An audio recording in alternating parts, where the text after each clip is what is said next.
Bonjour à toutes et à tous et bienvenue pour l'épisode 1 des vlogs de l'été. Alors aujourd'hui je reste chez moi, en studio, mais ce n'est pas l'importance. Aujourd'hui je vais vous parler de mon expérience au Danemark en tant que voyage scolaire. C'est parti, après l'intro. D'abord je voulais vous remercier pour tous les retours que j'ai eu sur la première vidéo, notamment tous vos commentaires constructifs et tout votre soutien, ça me fait vraiment chaud au cœur, merci à vous.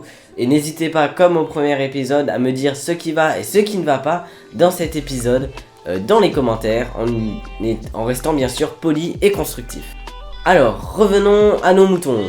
Donc alors, en avril, fin avril, je suis parti avec mon lycée au Danemark, dans le cadre d'un échange entre des élèves donc du Danemark et des élèves de la France. Alors le but du Danemark c'est de parler anglais, puisque là-bas ils maîtrisent très bien l'anglais. Alors c'est pas une langue nationale, mais c'est une langue très parlée. Nous étions dans une petite commune qui s'appelle Frederiksund, qui est sur la même île que Copenhague, à 1 heure de transport en commun de Copenhague.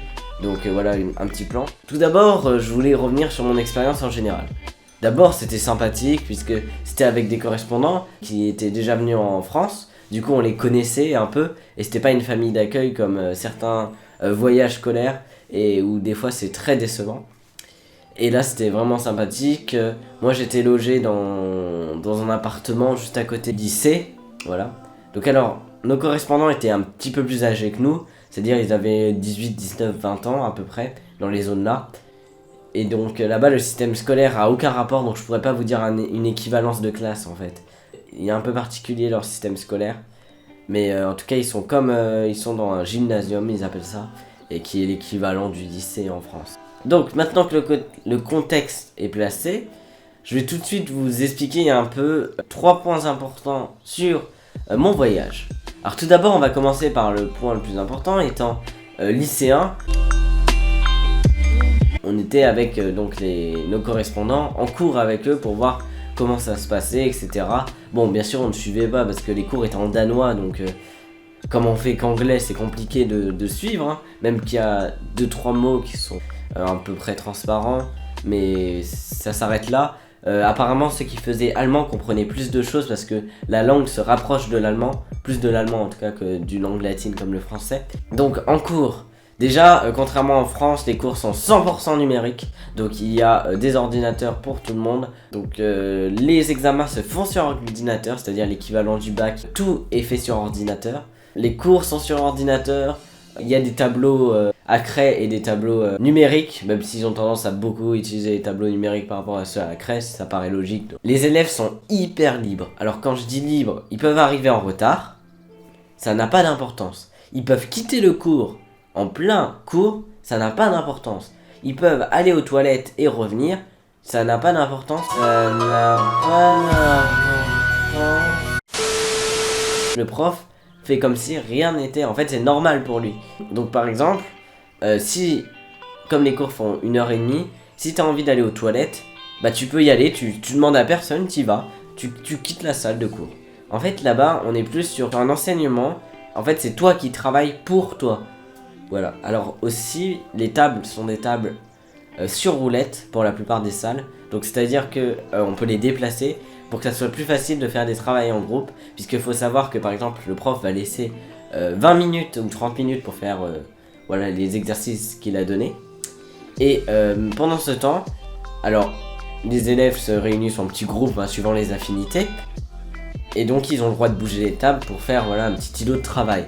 Bon, c'est pas très surprenant. Par contre, ils ont le droit, pendant ces 20 ou 30 minutes, enfin voilà, ils ont le droit de sortir de la classe et d'aller dans le couloir où il y a des espaces de travail aménagés. Donc, des petites tables avec des ordinateurs ou avec des chaises, voilà. Ils ont même le droit d'aller dans... En fait, il y a une sorte de cour centrale avec de l'herbe. Ils ont même le droit de s'allonger dessus s'ils veulent travailler. Bon, maintenant, avec les ordinateurs, ça reste simple. Les journées de cours sont bien sûr plus courtes qu'en France, hein.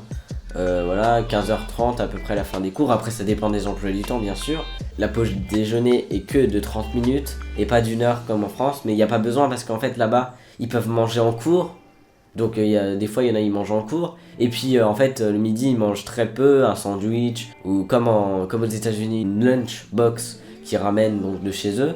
Alors faut savoir que dans l'enseignement danois, les profs paraissent en tout cas plus proches des élèves quand les élèves appellent les profs par les prénoms. Il y a une notion de respect qui est très importante. C'est-à-dire que malgré qu'il y a cette proximité, et bah, les élèves vont respecter les professeurs. Quand le prof parle, ils se taisent, etc. Et c'est pareil sur la route, où par exemple, presque tout le monde met son clignotant, ce qu'en France, c'est pas le cas. Ils respectent les personnes, ils respectent les trottoirs. Enfin, je veux dire, il y a tout qui est respecté. Il n'y a pas de déchets par terre, enfin très peu. Là, j'étais dans une ville hors dehors de la capitale. À Copenhague, comme toute capitale, il y a des saletés. Bon, ça, c'est un peu... La capitale, c'est pas vraiment l'exemple de vie d'un pays, donc voilà. Mais en tout cas, où j'étais, c'était propre. Les gens sont respectueux. Les vélos respectent les feux. Il y a un point aussi très intéressant, c'est les vélos. Puisqu'il faut savoir que là-bas, comme en Norvège, les vélos ont pris une place importante dans les moyens de locomotion. Tout le monde a un vélo, voire 2, voire 3 certaines personnes. Et la plupart des personnes viennent en cours en vélo. On peut voir sur internet que les vélos ont pas de cadenas, que c'est très sûr. Il y a quand même des cadenas sur les vélos. Voilà, après je pense que c'est plus une sécurité. Voilà. Mais en tout cas, c'est un pays qui paraît sûr. Voilà, alors au Danemark, les maisons sont souvent des maisons de plein pied, un étage à peu près. Bon, voilà, sauf bien sûr dans le centre-ville. Et encore, à Copenhague, il n'y a pas vraiment de grandes tours. L'urbanisme très vert entre chaque bâtiment, il y a des plantes, des arbres. C'est assez sympathique. On a toutes les maisons typiques scandinaves. On a bien sûr toute la culture viking avec plein de musées et ils jouent beaucoup dessus. Et je pense que bon, c'est un peu leur atout touristique. La capitale, bon, moi j'y suis déjà allé donc je connaissais. On a fait tous les trucs basiques. En même temps, vous avez des images qui défilent. Hein, c'est tourné là-bas puisque j'avais pris ma caméra pour pouvoir filmer tout ça. On a fait différentes choses, je vais pas tout vous dire pour la simple et unique raison en septembre, alors j'ai pas encore la date mais ce sera annoncé sur Twitter et sur Instagram. Ce sera une vidéo un peu plus artistique, un petit peu plus voilà, travaillée. Ça fait déjà 1 mois que je travaille dessus. Je suis qu'à 1 minute 20 mais en fait j'essaye vraiment de faire quelque chose avec une suite logique et qui est intéressant du point de vue graphique également. Bon, ce sera pas du montage professionnel non plus, hein, faut pas voilà. Mais en tout cas, ce sera quelque chose de beaucoup plus travaillé que par exemple ce vlog. Et donc ce sera en septembre 2019. En tout cas, je vous remercie d'avoir regardé cette vidéo jusqu'au bout. Alors elle est un petit peu plus longue que ce que je pensais, mais bon tant pis, c'est pas grave. J'espère en tout cas qu'elle vous aura plu. N'hésitez pas à me dire en commentaire ce que vous en avez pensé. C'était The Office. Ciao.